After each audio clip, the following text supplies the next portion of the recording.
ಇವತ್ತು ನಾವು ಸೇರಿರೋದೇನಿದೆ ಒಂಥರ ಗೋ ಪರಿವಾರದ ಸ್ನೇಹ ಮಿಲನ ಅಂತ ಅಂದ್ಕೊಳ್ತೀನಿ ನಾನು ಇಲ್ಲೊಂದ್ಸಲಿ. ಇಲ್ಲಿ ಯಾರಾದರೂ ಗೋವನ್ನು ಕದ್ಕೊಂಡು ಹೋಗ್ತಾ ಇದ್ರೆ ನನ್ನ ಪ್ರಾಣಕ್ಕಿಂತ ಮಿಗಿಲಾಗಿ ಪ್ರಾಣವನ್ನು ಪಣ ಕೊಟ್ಟಾದರೂ ಇದಾದರೂ ಪಣಕ್ಕಿಟ್ಟಾದರೂ ನಾನು ಅದನ್ನು ಕಾಪಾಡ್ತೀನಿ ಅಂತ ಸಂಕಲ್ಪ ತೊಟ್ಟಿರ್ತಕ್ಕಂಥ ಪುನೀತ್ ಕೆರೆಹಳ್ಳಿ ಥರದವ್ರು ಇದ್ದಾರೆ. ಮಧುಗಿರಿ ಮಧು ಥರದವರು, ಶೈಲೇಶ್ ಒಳ್ಳ ಥರದವರು ಗೋ ಶಾಲೆ ನಡೆಸ್ತಾ ಇದ್ದಾರೆ ಒಂದ್ಸಲಿ.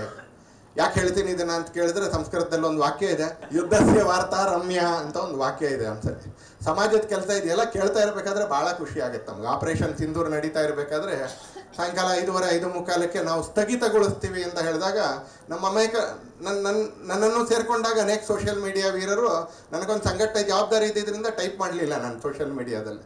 ಸಂಘಟನೆ ಜವಾಬ್ದಾರಿ ಇಲ್ಲದೆ ಇರ್ತಕ್ಕಂಥವ್ರು ಎಲ್ಲರೂ ಏನು ಉಪಯೋಗ ಇಲ್ಲ ಈ ಸೈನ್ಯ, ಏನು ಉಪಯೋಗ ಇಲ್ಲ ಈ ಪ್ರಧಾನಮಂತ್ರಿ, ಇನ್ನೂ ಸ್ವಲ್ಪ ಮುಂದುವರಿಬೇಕಾಗಿತ್ತು ಅಂತ ಟೈಪ್ ಮಾಡಿದ್ದು. ಯಾಕಂದರೆ ಭಾಳ ಫ್ರೀಯಾಗಿ ಟೈಪ್ ಮಾಡ್ಬೋದು. ಇವತ್ತು ಅಟಲ್ಜಿ ಕಾರಣಕ್ಕೆ ನೆಟ್ವರ್ಕು ಭಾಳ ಚೀಪ್ ಆಗಿಬಿಟ್ಟಿದೆ, ಹಾಗೆ ನರೇಂದ್ರ ಮೋದಿ ಕಾರಣಕ್ಕೆ ಮೊಬೈಲು ಕೂಡ ತುಂಬ ಚೀಪ್ ಆಗಿದೆ. ಹೀಗಾಗಿ ಟೈಪ್ ಮಾಡೋಕ್ಕೆ ಭಾಳ ತಾಕತ್ತು ಬೇಕು ಅಂತ ಏನಿಲ್ಲ, ಒಂದು ಸ್ವಲ್ಪ ಗೊತ್ತಿದ್ರೆ ಸಾಕು, ಭಾಷೆ ಗೊತ್ತಿದ್ರೆ ಸಾಕು. ಆದರೆ ಆ ಗಡಿಯಲ್ಲಿ ಅದೇ ಒಂದು 2-3 ಶವಗಳು ರಾಷ್ಟ್ರಧ್ವಜದಲ್ಲಿ ಸುತ್ತಕೊಂಡು ನಮ್ಮ ಮನೆ ಬೀದಿಗೋ ನಮ್ಮ ಹಳ್ಳಿಗೋ ಬಂದಾಗ ಯಾಕೆ ಬೇಕಿತ್ತಿದ್ದು? ರಾಜಕೀಯಕ್ಕೋಸ್ಕರ ಯುದ್ಧ ಮಾಡ್ತಾ ಇದ್ದಾರೆ. ಅಥವಾ ಇನ್ನೂ ಒಂದು 4-5 ದಿನ ಯುದ್ಧ ಮುಂದುವರೆದು ಅನಿವಾರ್ಯವಾಗಿ ಇನ್ನೊಂದು 4-5 ದಿನ ಯುದ್ಧ ಮುಂದುವರೆದ್ರೆ ಮೊದಲು ಜಾಸ್ತಿ ಆಗೋದೇ ಪೆಟ್ರೋಲು ಮತ್ತು ಡೀಸೆಲಿನ ಬೆಲೆ. ಅಕಸ್ಮಾತ್ ಪೆಟ್ರೋಲು ಮತ್ತು ಡೀಸೆಲ್ ಬೆಲೆ ಸ್ವಲ್ಪ ಜಾಸ್ತಿ ಆದಾಗ ಅದೇ ಯಾರು ಟೈಪ್ ಮಾಡ್ತಿದ್ರಲ್ಲ ಅದು ಅಷ್ಟೊತ್ತು ದೇಶಭಕ್ತರಾಗಿದ್ದವರು 4-5 ದಿನ ಕೂಡಲೇ ಎಕನಾಮಿಸ್ಟ್ ಆಗ್ಬಿಡ್ತಾರೆ ಅಂತಲೇ. ಇದನ್ನ ಹೆಂಗೆ ಜಾಸ್ತಿ ಮಾಡ್ದೇನೋ ಹೇಗೆ ದೇಶವನ್ನು ಸಂಭಾಳಿಸ್ಬೋದು ಅಂತ ಉಪದೇಶ ಮಾಡ್ತಾರೆ ಅಂತ. ಹೀಗೆ ಯುದ್ಧಸ್ಯ ವಾರ್ತಾ ರಮ್ಯ ಅಂತ ಭಾಳ ಮುಂಚಿನಿಂದ ಒಂದು ವಾಕ್ಯ ಇದೆ. ಯಾಕಂದರೆ ದೂರದಲ್ಲಿ ಕೂತ್ಕೊಂಡು ಟಿವಿಯಲ್ಲಿ ಹೆಂಗೆ ಆರ್ತಾ ಇದೆ ನೋಡಿ ನಮ್ಮ ರಾಕೆಟು ಅಂತ.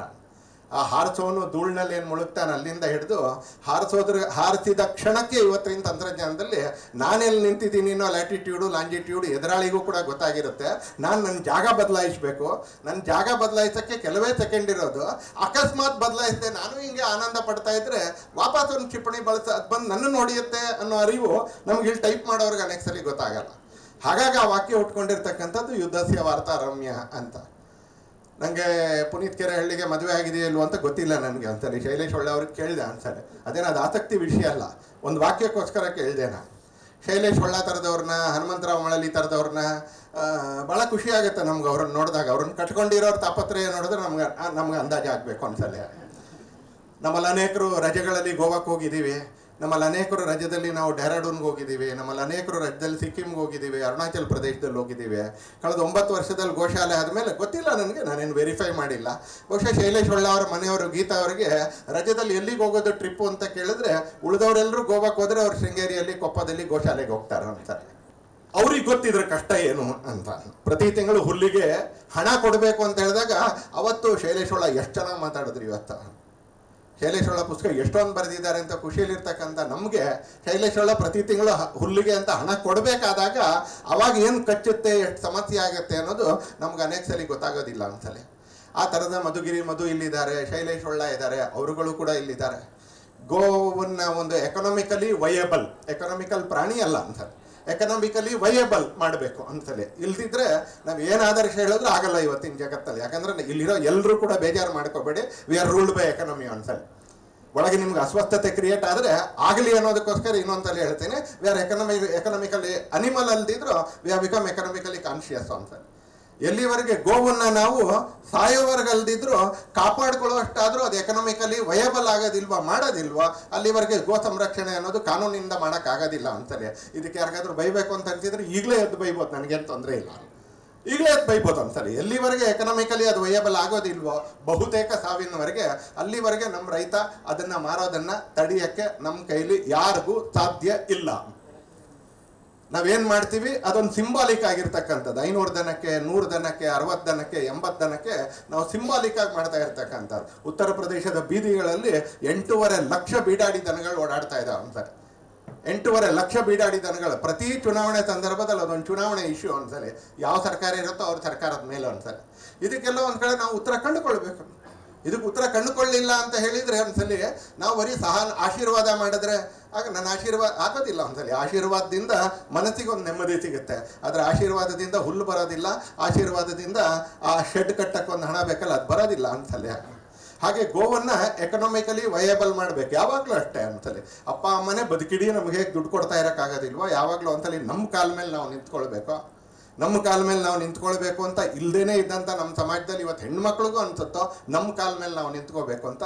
ಹಾಗೆ ಗೋವು ಅಂತಕ್ಕಂಥ ವ್ಯವಸ್ಥೆಯು ಯಾವುದೋ ಒಂದು ಹಂತದಲ್ಲಿ ಬಹುತೇಕ ಕೊನೆಯವರೆಗೆ ಒಂದು ಸ್ವಲ್ಪ ದಿನ ಬೇರೆ ಇರ್ಬೋದು, ಬಹುತೇಕ ಕೊನೆಯವರೆಗೆ ನಾವು ಅದನ್ನು ಎಕನಾಮಿಕಲಿ ವಯಬಲ್ ಮಾಡಲೇಬೇಕು ಅಂತಲೇ. ಆ ಥರ ಅದನ್ನು ಎಕನಾಮಿಕಲಿ ವಯಬಲ್ ಮಾಡೋ ದೃಷ್ಟಿಯಿಂದ ಪ್ರಾಡಕ್ಟು, ಎಕಾನಮಿ ಈ ಥರದ ಅನೇಕ ಕೆಲಸಗಳನ್ನ ಮಾಡ್ತಾ ಇರ್ತಕ್ಕಂಥ ಜಿ ವಿ ಕೃಷ್ಣ ಥರದವರು ಕೂಡ ಇಲ್ಲಿದ್ದಾರೆ ಅಂತ. ಹಾಗೆ ನಾನು ಆಗಲೇ ಹೇಳಿದೆ, ಡಾಕ್ಟರ್ ಎಸ್ ಆರ್ ಲೀಲಾ ಅವ್ರು ಆಪತ್ ಬಂದವರು ಅಂತಲೇ.